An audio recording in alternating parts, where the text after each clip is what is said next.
Alright guys, welcome back to another video in the fish room. Got a few pretty neat things going on here right now. Goldfish are doing awesome and growing a lot. I'll probably be doing a video on that soon. African Cichlid rack is doing fantastic, and we've got a young male colouring up right there who's looking awesome right now. That colour for such a young fish is pretty exciting. And the dad's doing pretty nice too. Look at him. Absolute stud muffin. Anyway, in today's video, we're going to talk about angels. No, not those kind. These.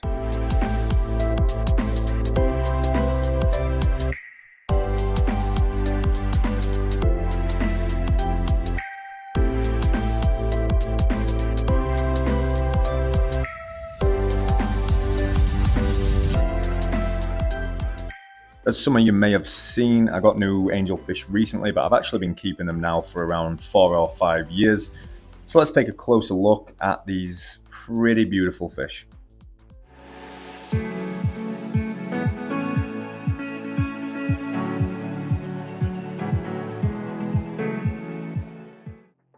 Alright, so angelfish are actually a South American cichlid, which is somewhat surprising to most people, as cichlids of every variety and type tend to be a little bit more boisterous, a little bit more thicker bodied, but these are the exact opposite. Obviously, they've got long flowing fins and tend to be a little bit more on the thinner side, especially if you can compare them to other South American cichlids like your Geophagus, Acaras and Severums.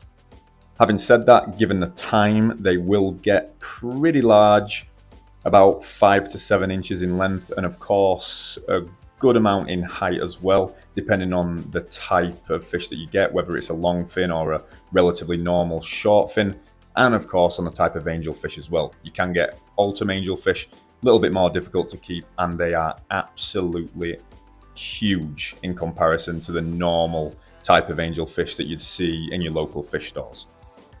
In terms of water parameters, it's definitely not anything outlandish. Usual pH from 6 to 7.5, standard tropical temperatures of around 78 Fahrenheit, and obviously a cycled tank, just like every single fish in the hobby requires. As far as the tank requirements for these guys, some people will say 20 high is pretty good. Personally, I'd only say a 20 high is good if you had a breeding pair. I wouldn't go anything lower than a 40 breeder if I wanted to keep a small group. And of course, anything better or bigger than that is always a plus. So for the guys that I keep, I've got some of them in a 55 gallon, which is helpful because of the height. And then I've got others in the 125, which is a 6 foot by 1.5 foot or 2 foot. So that's plenty big for them. And that would be good enough to keep pretty much however many angelfish I wanted, as long as I was willing to do the work in terms of water changes and that kind of thing.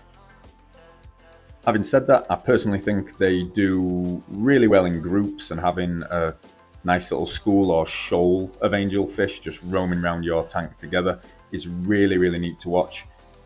With them being a cichlid, definitely expect some bickering. I'm going to say bickering as opposed to aggression. A lot of the time it's just some little back and forth just while they're figuring out the hierarchy, and then once that's settled, as long as they're not trying to then breed, everything kind of chills out and you'll get a nice little school or shoal of angelfish.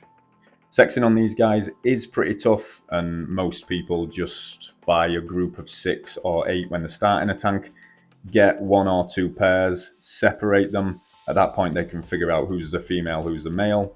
Obviously whoever's the female is going to be laying their eggs, and then they decide to go from there. For me, I'm not looking to breed any of these. I have had some pair off, but even when they do, they'll kind of just chill out in a corner, not really cause too many issues because they are in a 4 foot tank and then the other guy's in a 6 foot tank. So not had too many issues that way in terms of aggression when breeding.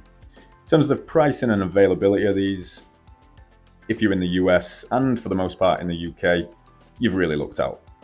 There's a high availability and they are somewhat cheap. There's also lots of colorations and strains.